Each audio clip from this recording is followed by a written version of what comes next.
Well, it's a couple minutes after the hour, and it is Monday night.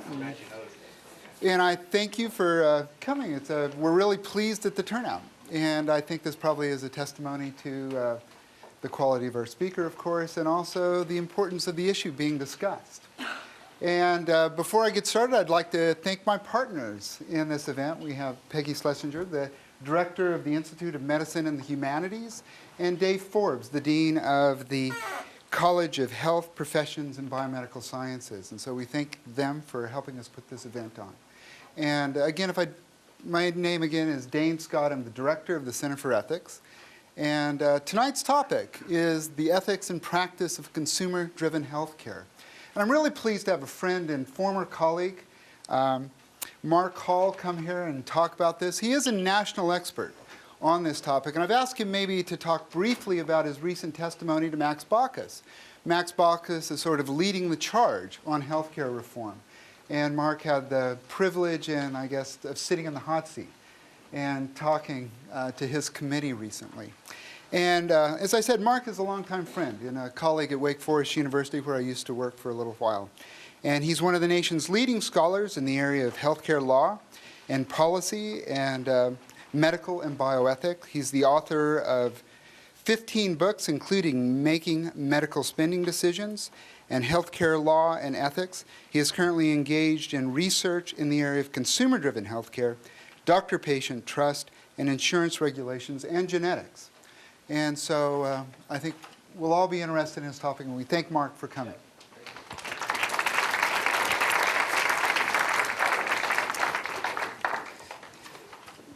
Well, it's a real pleasure to be here, and not only just see Dane and Leslie, but do a little skiing this weekend. But just discovered the wonders of Missoula, and I'd always heard nice things about it. But I just think it's just a wonderful community, and I've been telling people it reminds me of several of my favorite places elsewhere in the country, but sort of combining all the good elements of these other places. So it's just looking forward to excuses to come back now that I've been here for a short time. But so there's a variety of things one could talk about in the current situation, and I'm happy to. Where's that little doodad, Dane? Oh, it didn't work. Okay, so try to stand out of the screen. I mean the picture, so I'm not part of the screen. But it's said that we have this crisis in healthcare, and we do. We have almost 50 million people without any public or private health insurance. We're spending 16–17% of the gross national product, which as that shrinks will become 18 or 19% because the healthcare spending is not shrinking, unlike the rest of the economy. Which amounts to well over $2 trillion a year. It averages out to something like $7,000 per person. Every man, woman, and child accounts on average $7,000 of healthcare spending. And these numbers just keep on going up and up and up. So the trends are not showing any signs of leveling off. And we have this feeling of crisis because we surely can't continue at this rate. But it's sort of an odd kind of crisis in the sense that we've lived in a crisis mentality with healthcare for so long. Decade after decade, people have been saying we have this crisis. They said it back 15 years ago with President Clinton, and it was each of his predecessors, every other presidency tries to solve the healthcare crisis. And you think of how the word crisis is used, and we use it now correctly for the economic crisis because it's a sudden sort of acute, severe problem that needs immediate attention. And the severity of the problems in healthcare deserve that, but the acuteness is a mischaracterization. I mean, we have this oxymoronic situation of a chronic crisis, a system that's continually in crisis, or sort of a chronically acute, if you will, to use some medical jargon that is regarded as oxymoronic. And so I got interested one day in, how long has the term crisis been used? Has it just been the last decade or two decades or whatever? And started doing a simple literature search. And the first book I came across was from 1960. This person who I've never heard of said that we have a crisis in American medicine. And then it turns out that Senator Kennedy wrote a book in the early 70s, In Critical Condition, The Crisis of Americans' Healthcare. So even then, it was considered to be a system in serious need of repair. In fact, by the mid-70s, there was so much to talk about the crisis, we had a bibliography of works about the crisis. So it wasn't just these two, but a whole body of thinking and literature. In fact, by the '78, we had a general theory of the crisis of healthcare. So there was enough work on the crisis that it could be generalized into this, to this theory of crisis. And of course, by the early '80s, we started to have solutions. And one solution we know now that did not work was the health maintenance organization idea, but it was proposed as a solution to the crisis. So we turned the page in the next decade.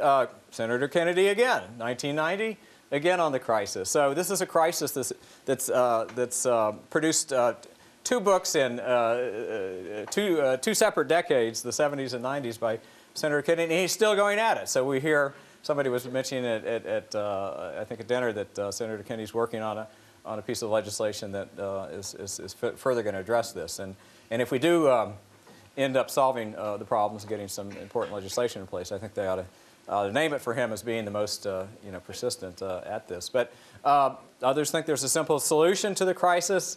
Again, Maynard Meyerhofer. Does anybody know Maynard? I don't know if he's from the well-known Meyerhofers or the lesser. I'm just kidding. I don't know. Yet another bibliography, and somebody as recently as 2 years ago thought that the story of the crisis was untold, despite that obviously hadn't done his literature review. All right, so the point is, we have been hammering away at these problems for decade after decade after decade. And it's not new to regard it as a crisis, yet it is indeed a crisis. And so clearly the problems are very serious, very systemic, and very long-lasting. And so it gives a sense that we really need to sort of radically think, if not rethink, what's going on.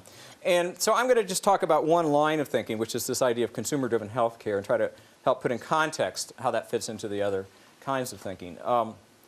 And essentially, consumer-driven healthcare is the idea of putting the patient in charge. The idea is that the other actors in the system, the doctors, the hospitals, the insurance companies, the government, what have you, having them in charge hasn't gotten us where we need. But what's been missing is the role of the patient in making particularly cost-sensitive decisions.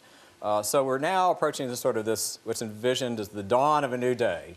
The patient takes center stage. And here you see the patient right here, and facing the new dawn, and saying, now what is the role of the patient in deciding?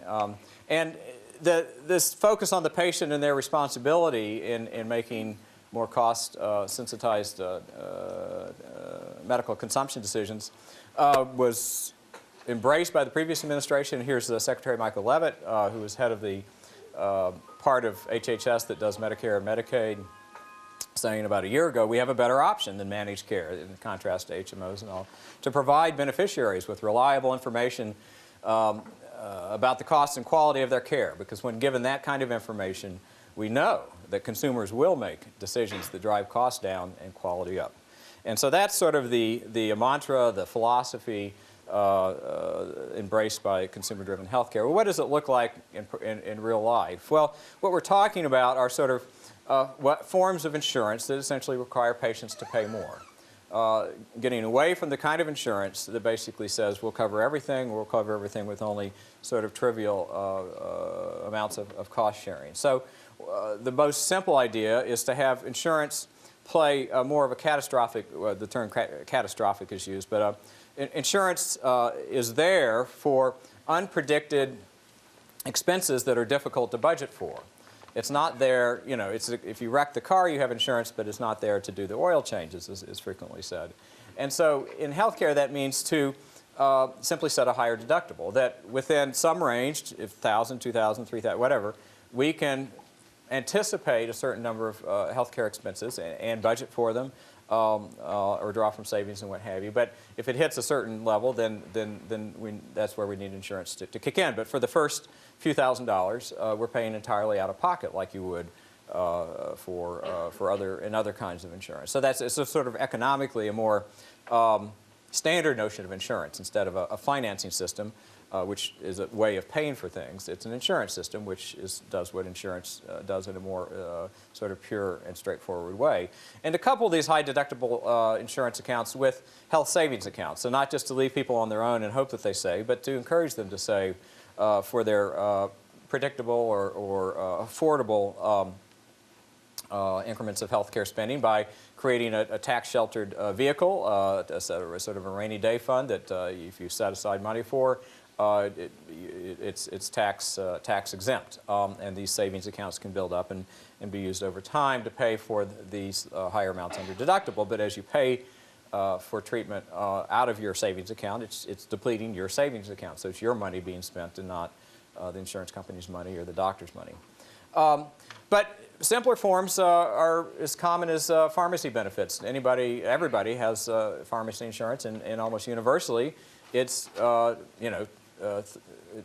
should have said 3-tier, but multi-tier. So $10 for the cheap drugs, and $30 for the expensive drugs, and $50 for the drugs that we don't think you should be taking, but if your doctor prescribes it, we'll charge you $50 for. And so these decisions about which drugs go in which tier are made by various committees.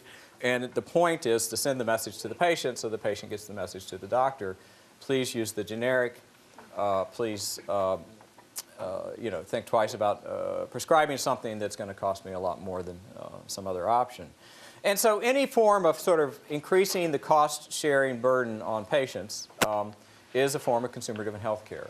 Now, we complement this sort of economic responsibility with also better information sources, and we'll talk about that. But the idea is first get the patient to have some sort of skin in the game, is the phrase that's often used, that some sense that this is coming partly out of their pocket as well as everyone else's, so that the sense of sort of free riding of doesn't cost me anything is we disabuse that notion and therefore activate this. But ultimately what we're thinking about is engaging patients in making decisions the way that consumers make decisions. And so I'll relate a personal anecdote, which is my DVD player or my DVD recorder. So my kids went off to college, and I found I had more time to watch TV than I did before, and so I said to my wife, let's get one of those TiVo type of, cable, whatever they are. And so we looked at the enhanced cable service with the built-in recorder. We looked at the TiVo thing. I'm kind of a cheapskate. I would pay for all that, so I said, I'll go buy my own recorder, and I started researching it. And there's the last year's model you could get for $250, or this year's model for $500, or next year's model for $700, or whatever. A Blu-ray this and that. Anyway, so I obsessed over it. The details, and I read all the reports and pluses and minuses. Anyway, so I got the Panasonic and whatever. So the idea is that this is how people will go about making healthcare decisions. That this is sort of the ideal sort of consumerist model: well-informed, well-researched, well-considered, taking cost and measuring against quality. Looking at the options, and then ultimately making a choice that that you don't know what the heck. Well, no, that will be better for everyone. So this model of decision making assumes a number of things that we immediately recognize as being unrealistic in the healthcare environment. And so I'm not just setting up a paper tiger straw man to shoot it down. I mean, the point is that this is the concept that Secretary Leavitt was. That's why we call it consumer-driven. So we need to sort of specify what are these elements and notice to what extent they don't apply. Well, the first is that people, we assume, know what it is that they need. The second is that they can get good information, and the third is that they're able to evaluate that information. So those three elements are very problematic in healthcare, as we all know. I mean, knowing what you need is sort of why you go to the doctor in the first place. Now, you may know that you need to go to a doctor and therefore be able to evaluate, which doctor to go to. And to that extent, we do act as medical consumers because we choose which doctor to go to. But once the doctor starts to recommend things, then you're in a whole different situation. and you don't know quite what to do with that information. And so the idea is, well, okay, let's say the doctor says you need a test, you need a procedure, you need to go to the hospital, or it's something you know you need on your own. You don't need the doctor to tell you that you need to have your child delivered. So you say, well, I'm going to shop to see how much this childbirth is going to cost. So this is an easier case. No sort of intermediary step of figuring out what it is you might need. You're going straight to the shopping point. Okay. So you say to the hospital, what's it going to cost to deliver a baby? All right. So they say, well, take a look at our Charge Master. Well, the Charge Master is this computer printout of everything the hospital does. And it has a description of it and an item number and a something else number and then a charge. And so you say, well, where's the delivering the baby? Well, you know, it depends how things go. That's page 1, and here's page 2. And so, you know, how do you sort through all that? Well, the point is that this is supposed to be an easy example, but that, you know, if you look across the range of medical practices, they're sort of all like this. And so it's, you know, it could be done better than this, and in fact it is in many cases. You know, uncomplicated childbirth is sort of offered on a package deal because people are paying out of pocket and they want to know how much they need to set aside ahead of time. And so this is actually an example where sort of the consumerist thinking has made some inroads. But if you sort of replicate this to other areas of medicine, then you begin to quickly see how naive it is to think that, you know, people can sort this out. And so this is, you know, much more the realistic picture than the DVD player of sort of utter confusion. And that's just the cost of care. That's the simple thing. What is, you know, what is it that this thing is going to cost? What about the quality? And so you say, well, you want to go evaluate, you know, is this something that poses risks for me, or which of these two routes is better for me to pursue? And of course, we encounter this with informed consent forms and things like that. You say, well, you know, the internet can solve that. It can give you the information you need at the point you need it, at the level that's appropriate, and what have you. So let's say you were trying to decide whether to take a certain kind of medication, okay, and you want to find out what the side effects are. So you go to WebMD and you say, well, gosh, it could cause you know, stomach upset, it could cause irritation of the intestines, it could cause these various nausea, vomiting, heartburn, etc., spasms and ulcers and more ulcers and hepatitis and bleeding and inflammation and hives and wheezing and life-threatening allergic reactions, giant hives, oh my God. And now the ulcers have ruptured and on and on. Ooh, large skin blotches, that doesn't sound like my kind of, et cetera. So any guess as to what horrible medication this is? Somebody besides, okay, there we go. So this is aspirin, all right? All right. So you get the idea. You know, putting that in context of, you know, what's important to pay attention to and what's not important to pay attention to, you know, hardly something that we can expect the computer to solve for us.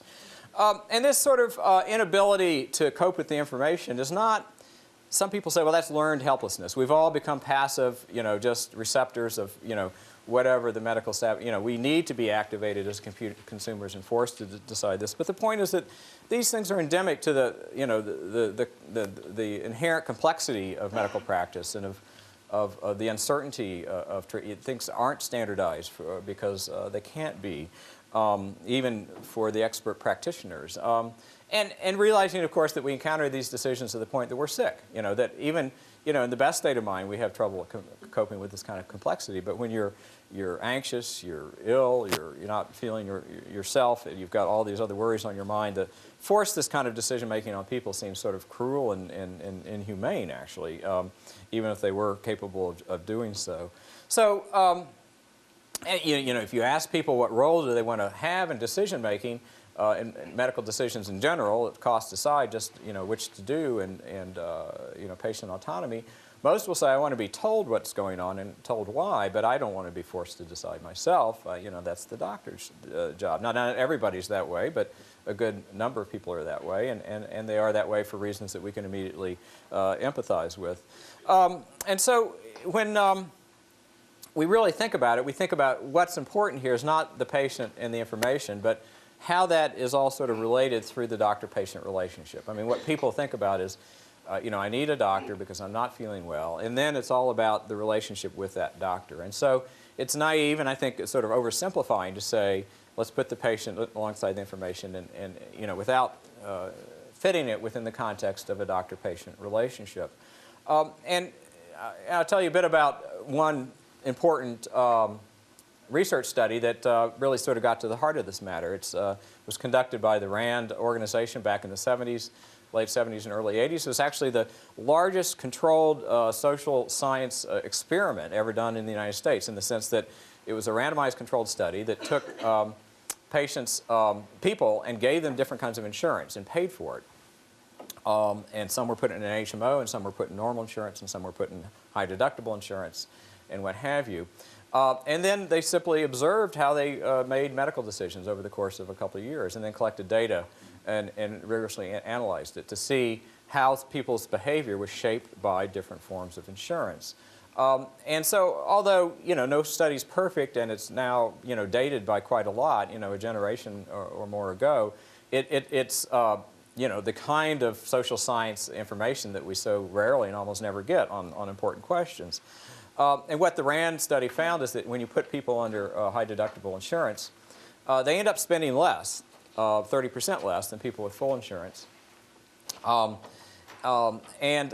they don't end up making better medical decisions. What happens is that they delay going to the doctor at the outset. But once they go to the doctor, then they end up spending the same, regardless of what kind of insurance they have. And the logic of that is, it sounds sort of paradoxical at first, but that the logic is simply they're relying on what the doctors recommend. And they're relying to the same extent regardless of how much insurance or how little insurance they have, because that's the whole point of going to the doctor. That's how people relate to doctors. It's the natural sort of human condition when you're ill and seeking care and looking for someone to guide you. And so really the question is, how do these incentives shape the doctor's responsibility with regard to the patient? Should doctors take different regard of what to recommend and how to you know, deal with patients depending on what their financial resources are? And that gets us to the core ethical questions. So I'm going to sort of spend a few minutes talking about those and then coming back to whether the idea of consumer-driven healthcare makes any sense at all. And I'll tell you now what the conclusion is it makes no sense if you take sort of the simplistic notion of some of the more overstated advocates that I perhaps caricature, but I think reasonably portrayed at the beginning. It shouldn't work like that. It isn't going to work like that, and if that's what we expect, it's going to be a failure. But I do think consumer-driven healthcare, the idea of giving patients more of an economic stake, will alter the nature of their relationship with physicians, and therefore should affect how physicians interact with patients in ways that I think could have positive benefits for the rationality of how we spend our medical resources. So arriving at that conclusion, I think is you know, this path of sort of professional responsibility analysis will help us see that. So there are these sort of fundamental ethical professional questions that doctors have to think about when we shift from an era of most patients having comprehensive insurance to many patients having only limited insurance. So what is the doctor's duty to discuss or to consider cost? Is that part of the doctor's obligation when it's the patient paying rather than in the past when it was someone else's money? What's the doctor's duty, having discussed costs, to treat the patient differently if the patient can't or simply won't pay for the optimal care? So these are sort of very basic questions to the nature of doctors' professional responsibility. And I thought, well, okay, there's got to be answers to these questions. I will sort of consult the oracles of medical ethics, the AMAs, Code of Medical Ethics, the American College of Physicians. These people, they are there to give us advice about the important questions of the day, and so surely there's something there about these questions. Well, you look at their documents in vain. I mean, they have very sort of cryptic references occasionally to disregarding costs that seem to be aimed at the sort of insurance company managed care, pressure on cost, and saying, well, docs should sort of, fight off these external threats to professional integrity and always do what's best for their patient. But you know, when it's the patient's pain, what's best is, you know, a more difficult question, and it isn't some outsider, but, you know, internal to the dyad and what have you. So now what do you do? So these questions aren't addressed explicitly in the current statements, but it occurred to me, well, gosh, all medical care was consumer-driven 50 years ago and for all the rest of eternity since medicine began, because it's only not been consumer-driven ever since we've had insurance. So, you know, you know, rewind for 50 years and start looking at medical ethics and medical practice then, going back further into time, and see how medical professionalism dealt with economic questions in prior eras when there was no insurance at all. And maybe we can learn things, not just sort of automatically copy that or replicate it, because times have changed. Medicine is so vastly different. But at least, you know, the fundamental, I think, essential attributes of the doctor-patient relationship have not changed over time. So let's start at the beginning. Hippocrates himself. What does the old guy have to say? Well, here's what he says. I can't do a Greek accent, but I'll talk in a deep voice. Should you begin by discussing fees, you will suggest to the patient that either that you will go away and leave him if no agreement be reached, or that you will neglect him and not prescribe any immediate treatment. I consider such a worry to be harmful to a troubled patient, particularly if the disease be acute.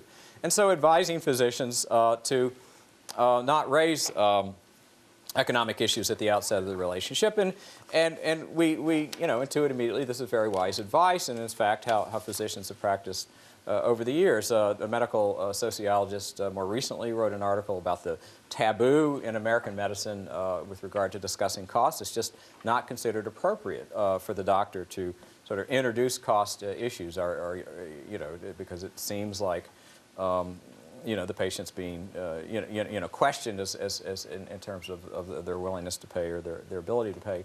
Nor are patients interested in raising costs, because they don't want to get, you know, introduce some sort of tug of war over how much I can pay and who's paying for what as part of their relationship. They're very concerned that the doctor not have a negative opinion of them, and they're afraid that, as Hippocrates, you know, warned, that if the doctor, they think that if the doctor questions their ability to pay, that somehow they'll be abandoned and what have you, or at least they don't want to be seen as a sort of a penny pincher or a haggler or what have you. So you certainly can't expect patients to raise these questions either. So, but to neglect them entirely is unrealistic and counterproductive as well. So it's a real dilemma. How do these issues get addressed? So I spent more time looking back over history and to see, you know, how did doctors at different points in time behave, and is there any consistency with respect to treating versus billing, and which comes first, and how do you deal with this? So looking back as far as I could look in ancient Rome, medieval England, the practice of the time was to charge nothing at all. Medical practice was considered, you know, a learned profession, and the same with the ministry and law to a lesser extent. The professorship was done on a sort of a gratuity basis. And so you tipped your doctor, and the better you tipped, maybe the better service you got next time, but there was no bills, no fees. It was a pure honorarium system befitting of their elevated sort of status in society. And that's the way they wanted, because they didn't want to be considered purely a member of the mercantile class. That was, you know, at the time sort of a sullied sort of concept. And so sort of polite after-the-fact honoraria was the way, the basis on which all the so-called learned professions practice. Now, you know, in the U.S. we're a bit more crass. You know, when we started, you know, our free market system and all, it was perfectly appropriate to charge, to bill. But doctors followed the ethic of treating regardless of the ability to pay, and more importantly, treating first and charging second. So let's take care of what's wrong with you. I'll send you a bill, but I'm only going to bill you what I think you're able to pay. And so the standard practice at the outset was to have a fixed rate. You know, here's my standard fees. Then to vary down from that, basically according to a patient's individual economic conditions. So in your case, I'll take a, you know, basket of eggs and 2 chickens or whatever instead of the normal, you know, $5 and what have you. In that way, to sort of adjust payments so that everybody got treated, you know, as long as you kept your payments up. But the practice of billing was really quite surprising. I had the opportunity to look at some some of the books from medical practitioners a century ago in North Carolina, and the accounts that they kept would show sort of mounting charges, $1 here, $2 there, $3.50 there, you know, growing to large significant sums over time, but the bill never being paid down, and all at once you get this, you know, $75 payment or something, and it would work the bill partly down, and you got the sense that, you know, the crop would come in, or that year the crop was better than usual, so you would sort of pay a big chunk on it, and then it would go for another 2 years and before there's another payment. So things were worked out in a highly sort of relational, individualized sort of fashion that is completely unfamiliar to the way things work today. So today, you know, it's cash up front, you know, what's your copay? We want the, you know, credit card, you got the front desk, you got to get past that first before you get into the examination room. Doctor's still not talking to you about money, but the office practice is structured to deal with it this way. And then when you're done with the doctor, of course, you get the bill for the rest, and if the insurance doesn't pay, and you don't pay, it gets sent to collection. In fact, medical bills now are a leading cause of bankruptcy, personal bankruptcies, because people either they get thrown directly into collection, or they pay it off with credit cards, and then the credit cards throw them into bankruptcy and what have you. So this, you know, long ago period of the you know, regardless of ability to pay and sliding scale is long gone. In fact, we have the sliding scale, but it's in this highly perverse form that we've heard about in terms of lawsuits against hospitals and what have you, which is that it's driven by a variety of complicated regulations and insurance market practices. But essentially what happens is that the rack rate, the list charges, get billed only to the people without insurance, and the people with insurance, who tend to be the wealthier people with good jobs and stuff, get the lowest rates. So we have a sliding scale that varies on a factor for 2 to 3 to 4 to 5-fold, which is similar to the sliding scales in the past, but it's completely the opposite. We charge the most to the poorest and the least to the richest. And it comes about because of insurance and the discounting role in managed care and other factors.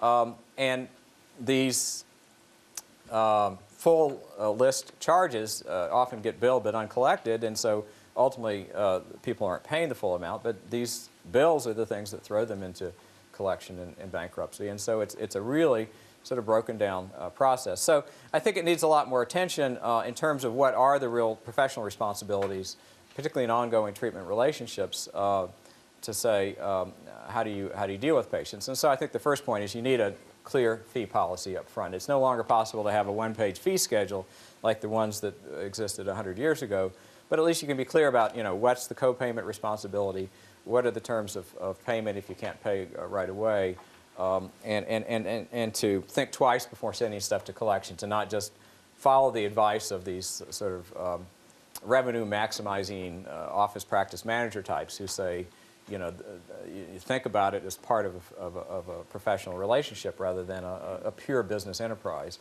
a mix of the two.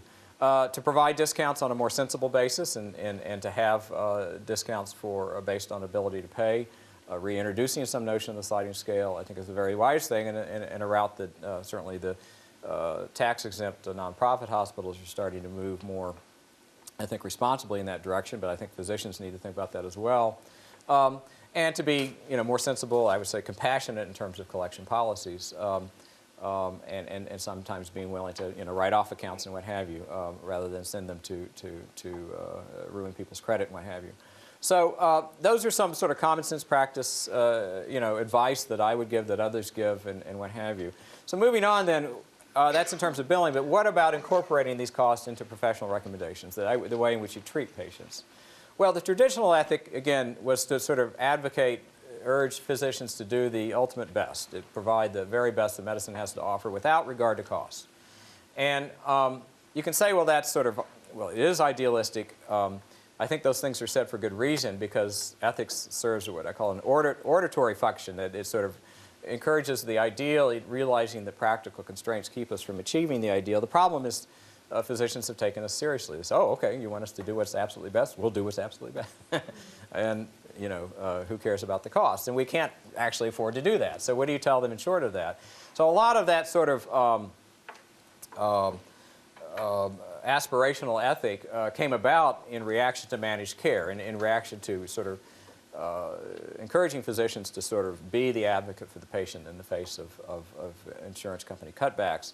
But now that we have a different role for doctors, sort of mediating both the patient's finances as well as the insurers, what is the ethic? Well, the opposite end of the spectrum from this sort of idealism is to simply say, well, I'm your purchasing agent, just like a real estate agent. I'm just going to show you what's out there, and you decide. It's just a menu. I'm going to explain the menu to you. I'm going to walk you through the menu and answer all your questions, but I'll do whatever you say.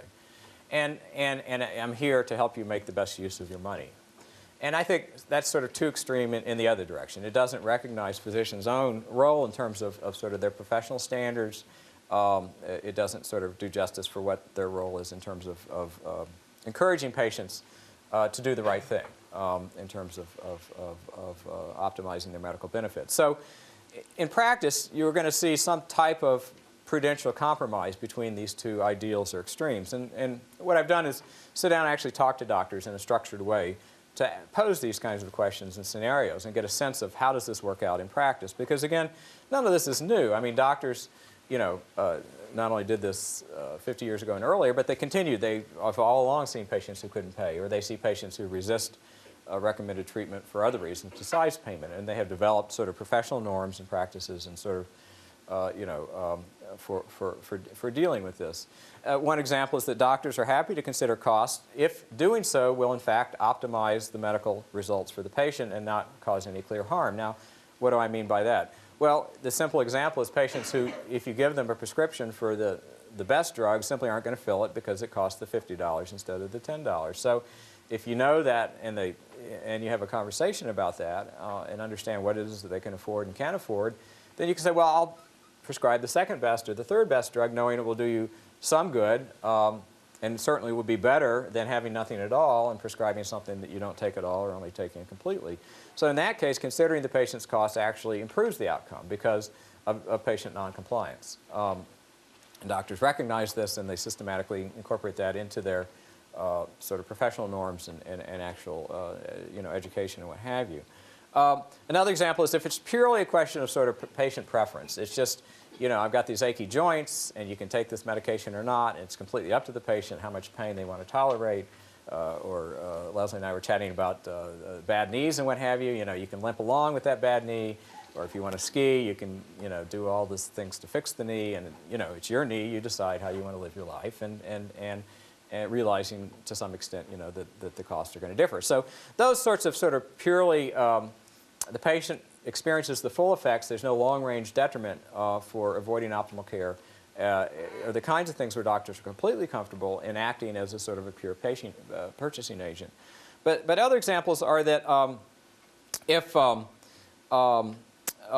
it's something where the doctor believes that the patient essentially doesn't appreciate the long-range consequences, is being penny-wise and pound-foolish, and the doctors are quite willing to become paternalistic, to use a negative prerogative term, but that I still think it's appropriate paternalism, to sort of guide the patient or actually rather forcefully steer the patient in the right direction. An example would be sort of medication to lower cholesterol. Now, you don't feel bad if you have high cholesterol. You don't even know you have high. Somebody's just telling you this number comes out of your blood test, and it's important to get that number down in terms of your health status 5 or 10 years from now. Now, you know, it's hard for me to make good judgments about how much I want to invest in that sort of thing. And so, you know, blood pressure medication, those things like that are important, that have long-range consequences, but patients don't feel the effects.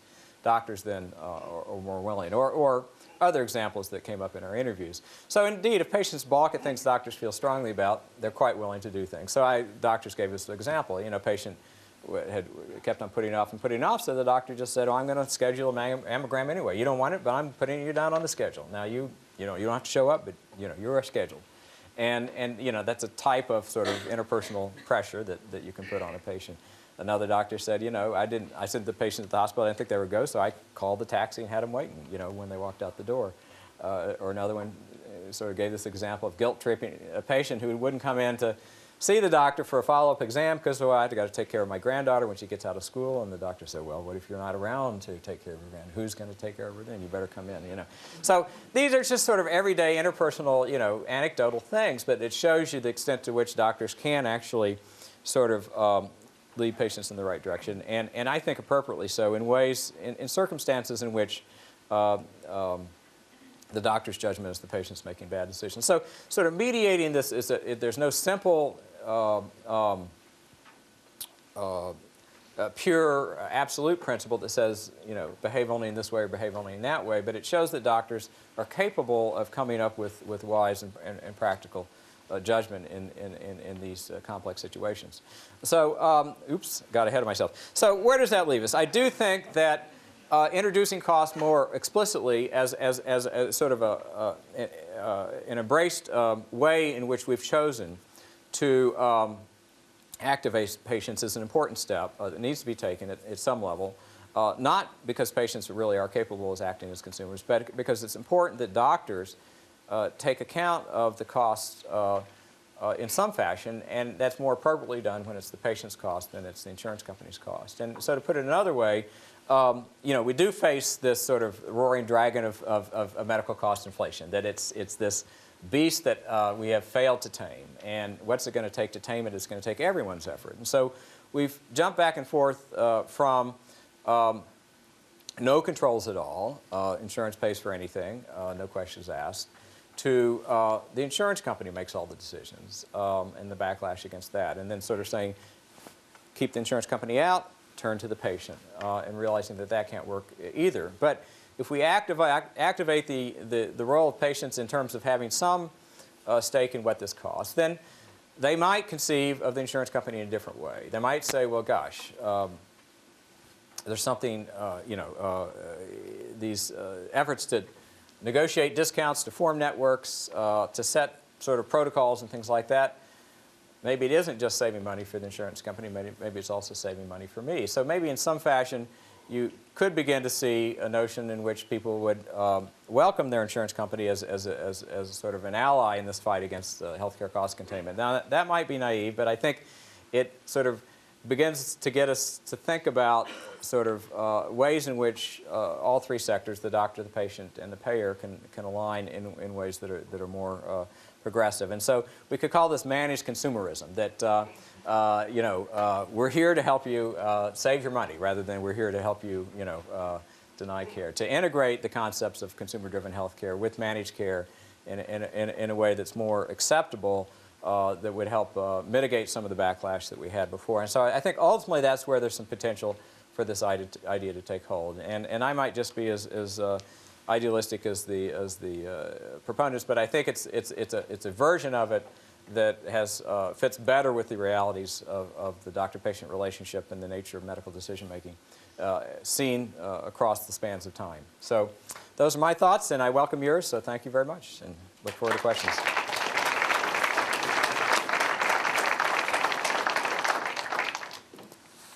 So, I will eagerly take questions about that or anything else. I didn't say anything about Baucus, but I can chat about that as well. So, Max, I'm sorry, he's known as Max here. So, yes. My understanding, Mr. Baucus said that single payer is off the table. Right.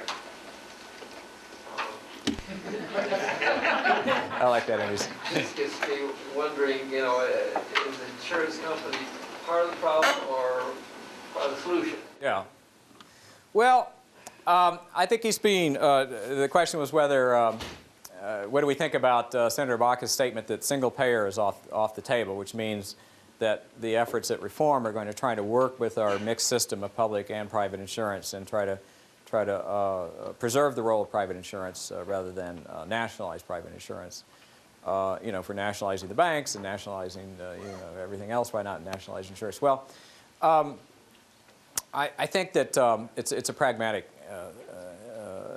position that he's taking that I personally agree with. We can debate about whether a pure socialized insurance system is better or not, but we sort of, that debate is 50 years too late. You know, we've you know, that decision point was back, you know, if you look at all the other countries that have set up these systems, they did it, you know, after World War II or after World War I or after the Great Depression.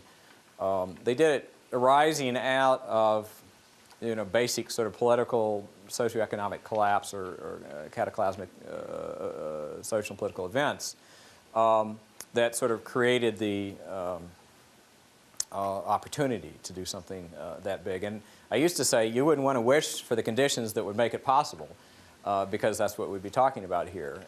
But we're quickly approaching those conditions, but hopefully not quite that serious.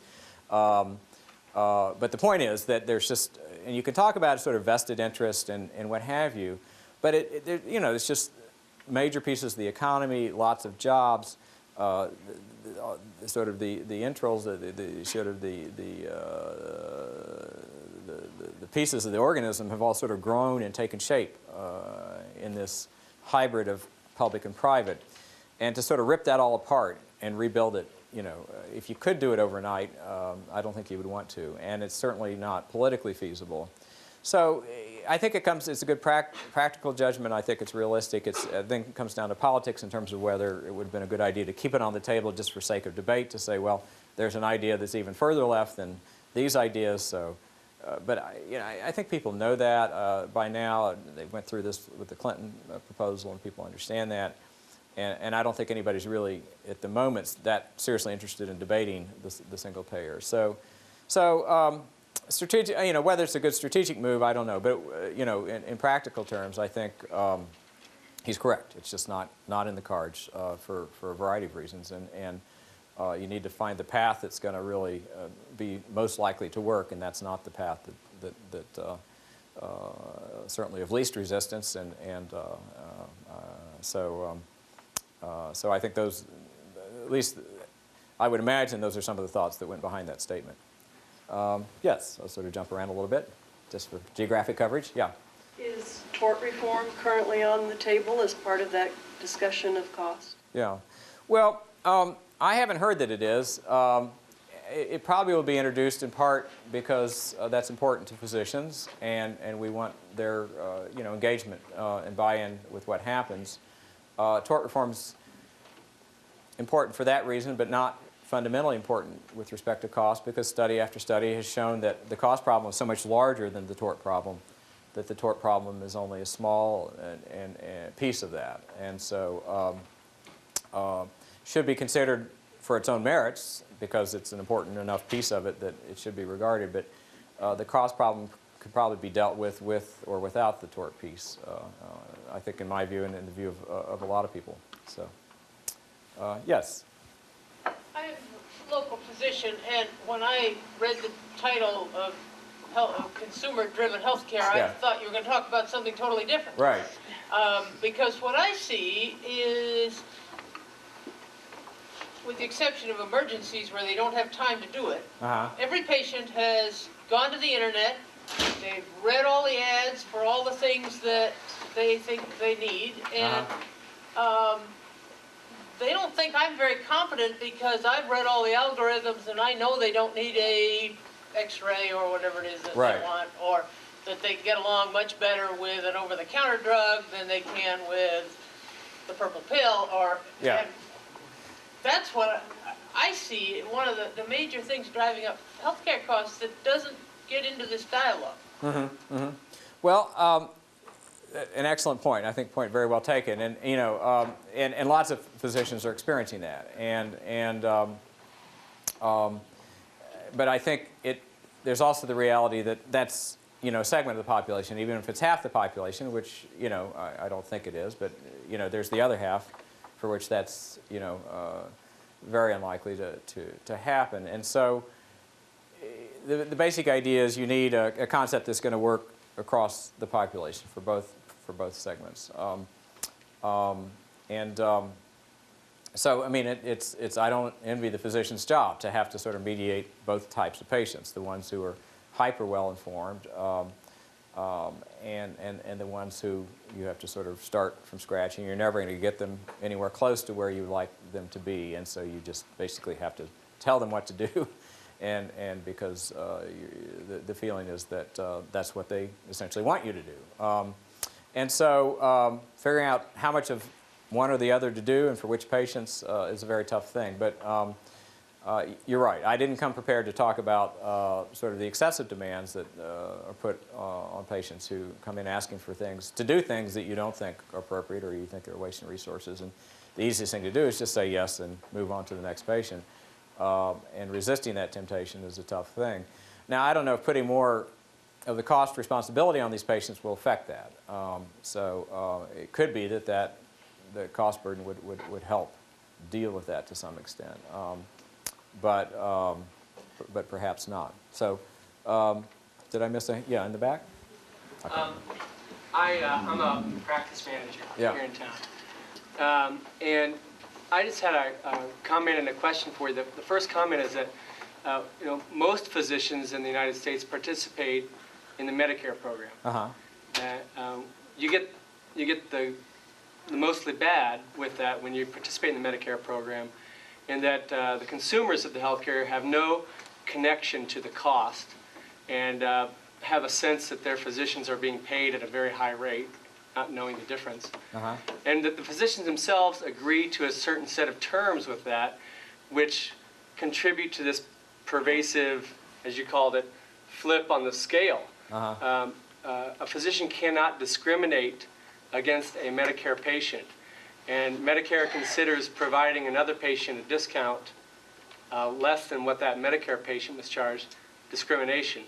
And so physicians somewhat get trapped, and as a practice manager, I have this task of trying to juggle that. So we introduce discounts to cash patients to try to help them. Yeah. But I haven't seen with this introduction of the high deductible health plan, I thought we would get a lot of patients who would be a lot more involved because the cost has shifted them to maybe call and ask how much a certain procedure was going to be before they came in.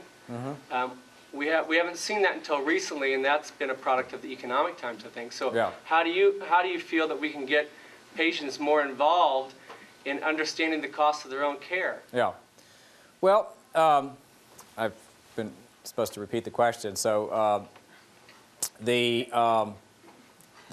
I think the gist of it is just as you said at the end. How do we get patients more involved in understanding the cost of their care? It's well, I think there's lots of sort of points of practical advice that could be gleaned from doctors' everyday experience with different kinds of patients, and part of it is sort of pulling those points together. And I'd like to see the professional societies get more involved with this. I know that I think the American Academy of Oncology, or no. Well, anyway, one of the specialty academies has a task force working on this, how to talk to patients about the cost burdens and to raise the problems and determine what their abilities are to pay and that sort of thing. So I think basically looking to these professional groups to take this on as an aspect of medical professionalism would be an excellent route. So, yeah. Jeff Yee pointed out at the Baucus hearing in Missoula last fall that he, as a St. Pat's financial manager, worries about an epidemic of health. That if he doesn't have hospital beds filled, he has no revenue stream. Right. And doctors have to do stuff. They have to do procedures to make money. And your bill was a really good example just for childbirth, the complexity of all the procedures. So what have you considered in your analysis the effect of the profit motive for doing stuff, for doing these procedures on doctors, and also the profit motive for prescribing drugs? Yeah. Well, all these forces are out there, and to point out that they're out there is not to say that anybody's motives are, well, I try to find corrupt. I mean, they may be tainted or biased, but everybody's motives are biased in some ways. I mean, our decisions are the result of all the multiple biases, which is simply a force. If you think of the neutral term of biases, have this thing pushing me to do this, and this thing pushing me to do that, and whatever, and my sense of what's right and whatnot. So, we have tort considerations, payment incentives, patients' expectations, all these things that have just been mentioned in the 10 minutes of discussion here. And so the question was, what role does the profit incentive play in all that, and what do we do about the profit incentive? Well, you can't just get rid of it. I mean, you can say, if pay everybody's salary, that would have negative consequences as well. And you can't just pay everybody's salary unless you only have a single employer, which would be a socialized insurance system, which would be So you have to sort of find a structured payment that fits the structure of finance and delivery that we have, which is unfortunately, complex and fragmented. So that means some type of episode-specific or procedure-specific or patient-specific payment method is needed. And there's always going to be sort of some kind of bias built into it, however you restructure it. And I'm all for moving away from fee-for-service and doing more bundled payment, but that creates a set of problems of its own that we became familiar with in the debate over HMOs. So the idea of sort of activating the patient, not so much as consumer, but as someone who has a stake in all that, is to say, well, part of your professional responsibility is to keep your practice afloat, to pay your malpractice premiums, but also to provide treatment your patients can afford to pay for. And that might become a factor in which patients begin to pick their doctors. I mean, we have these rating systems for everything else, and now they're taking hold for docs. And one could envision, it's not familiar now, but you can envision 10 years from now, being able to look up and say, you get comments not only the quality of care and interpersonal care and what have you, but whether you feel like you got overbilled or, taken,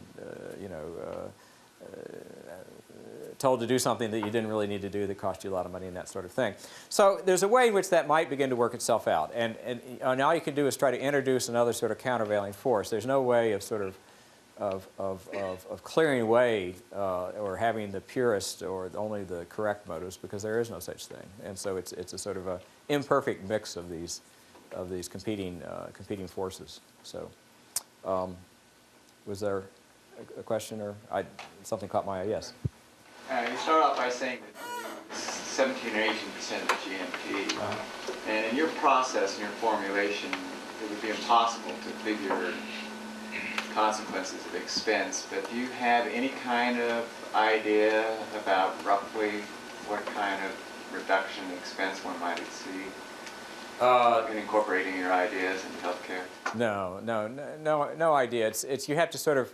The question is, can I project how much savings would occur if we did things the way I was painting? And all you can really do is put this mechanism in place and see where it takes us. And it's all sort of a work in progress, and you could call it a natural experiment, but there's never a control group, so we'll never actually know. We can't actually do the RAND experiment. I mean, the RAND experiment was done, we could redo it, but we didn't really know what would happen if you had a whole environmental shift. If everybody, I mean, the reason doctors didn't change their behavior under the RAND experiment was it was only 3 years long, and they only had 20 patients each who was paid this way. And so it didn't change the whole sort of professional ethos and the sort of social expectations and what have you. So, those kinds of shifts, which is sort of what we need, it's very hard to predict what will make those happen, to what extent they'll happen, and what have you. And in some ways, it's sort of self-defining. If you set up the incentive structures and the decision-making processes that you think are correct, then it's almost self-defining. The result you get is the result that you ought to get, because you can reflect back and say, well, are we getting results we don't like, and then go back and tweak pieces of the machinery. But I think, the more sort of abstract and unfortunately too academic answer is that, a piece of the machinery that's been missing that we really haven't activated is this role of the consumer. And so we just need to put that into place and then see where it leads us. Yes? It seems as if we have to juggle ethics and medicine to fit a broken system. And the question I would have, and I don't think perfection needs to be an obstacle to something better, but if you take a single-payer plan off the system, what is a better system? I mean, is there something out there? Is there a structure for a better system? Yeah. Well, we sort of have to find that, on our own, I guess. So the question is, without the single payer on the table, what is the good system or the better system than we have? And it's very hard to see what that is going to be. So I'll just give you some of my own thoughts on that. I mean, sure, I'd like to have single payer, but we're not going to have it. So, I like Baucus's, Max's plan, but I don't think he's going to get it enacted, frankly. I don't think the finances aren't there, and it's just, I hate to discourage anybody. Let's try to do it. But, even if we got it enacted, you'd still have people who didn't have insurance because they're either undocumented immigrants or they're, just, don't sign up and, show up at the emergency room, in crisis with, not having signed up for the thing they should have signed up for, or whatever it is. In any event, we're still going to need some form of a safety net that a place of providers of last resort will take anybody regardless. We'll charge them according to their ability to pay and that sort of thing. And so I personally would like to think more about what is the continuing role for that safety net. How do we make it an adequate safety net?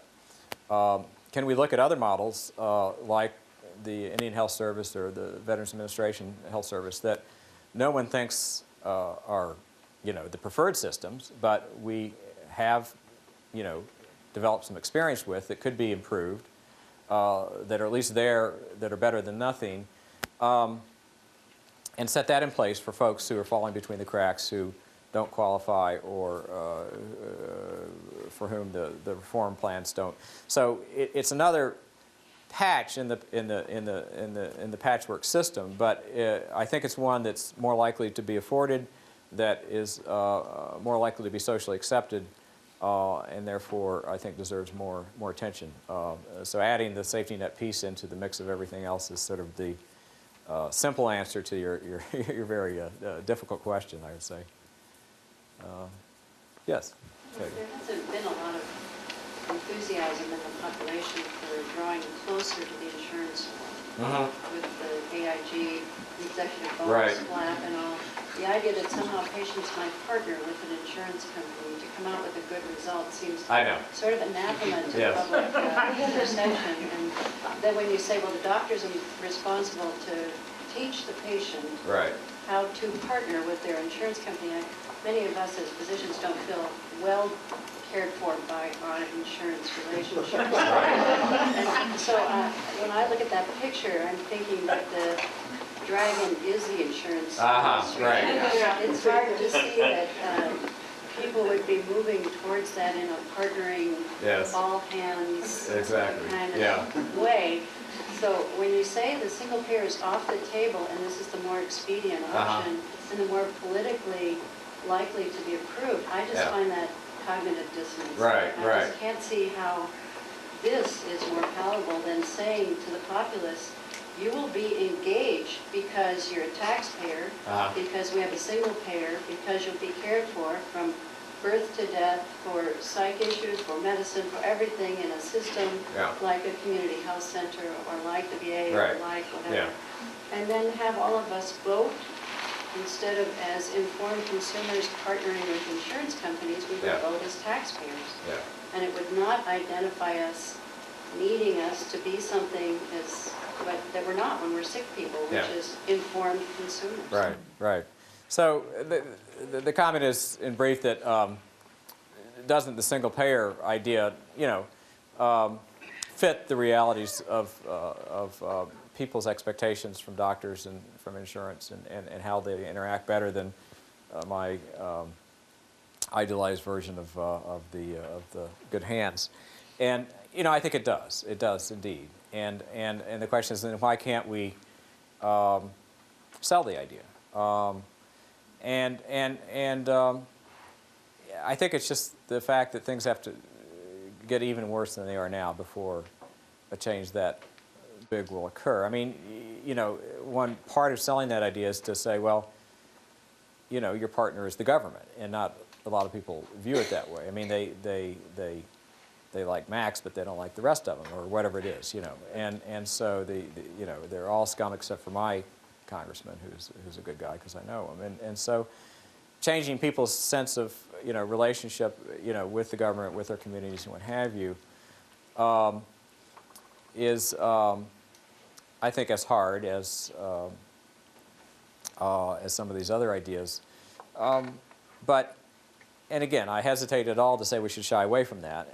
And it's just finding a way to do that more incrementally.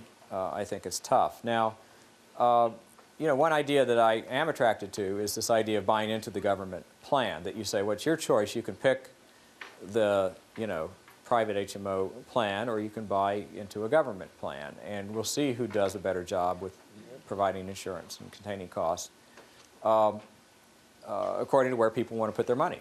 And they'll put their money where they get better value and have more trust and what have you.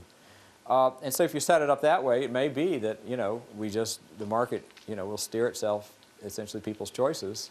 People as consumers of not health care but health insurance will say, you know, I'm voting with my feet and going to the socialized system. And setting up that possible dynamic, I think, is a really great piece of the Baucus proposal and others that have been put forward. So that might be the best way to kind of sort this out, again, to sort of set that market choice mechanism in place and see where it takes us. Dane, how are we doing on our time? All right? Ready? Okay, yeah. What is the feasibility? We've sort of gotten in the habit of talking of single payer in terms of government. Uh-huh. But since we're going to be buying this insurance, it isn't like Sweden where we're going to pay higher taxes and Right. you know, we're going to pay for it. Why couldn't a private entity be the single payer? I see. So just... like a utility or something. Yeah. Well, and we were chatting again at one of the meals about the systems, the models elsewhere, and Germany has kind of like that. They have these things called sickness funds, which is sort of like if Blue Cross were the only insurance company. You know, it's private, but it's nonprofit, and it has a sort of a government, you know. And if it was only them, then maybe we could go back to community rating, the way that Blue Cross started and that sort of thing. Again, part of the problem is sort of transitional. I mean, who would get the exclusive franchise, and what would you tell all the other people? Let me give you an example. When I was in practice in Oregon, Aetna was the single payer. Yeah. People had insurance, they had Medicare, they had Medicaid, whatever. Any patient you saw, you filled out the HICPA 1500, you put down their insurance information, and you sent it to Aetna. That was the end of the problem from the doctor's standpoint. I had one girl in my office who did all my billing and all my appointments and all that kind of stuff. That was a really nifty system, and I don't think they probably got it right every time, but, you know, I didn't worry about it because it was close enough. I mean, there's certainly better ways to do it the way we are doing now, and so again, I think people are eager to look at these good models and rethink some of the models that have been abandoned and left, you know, behind. You know, looking at how Blue Cross functioned in the early days is one thing I'm interested in considering, and to some extent that's how we run Medicare. Medicare is the claims processing and you know coverage determinations all contracted out to private insurance companies and what have you. So just one more question. Yeah. Okay. You are the winner. Yes. You know, you said part of the plan was to sort of see what's going to happen. And I think there's good data, all due respect to the RAND Corporation, that the quality of medicine in single-payer systems is better for mortality changeable events than ours. And yet we're over twice the per capita GMP expense. I guess my question is, you said something about we have to let it get worse before we can do something. What percentage of the GMP is going to trip the switch? No, it's a serious question. No, it is. It is. Can we go to 25%? I don't know. You know, it's. You know, I mean, we were saying the same things in 1985 when I got into this business, and you know, I'd never envisioned we would get to this point. So, I really don't know. I mean, it's you know, it's scary to think about. I mean, you don't want to let things get to that. I mean, I think what we're going to see is, you know, you're going to have a major sort of crisis with Medicare. That, you know, Medicare is going to be on the brink, and you've got to fix that.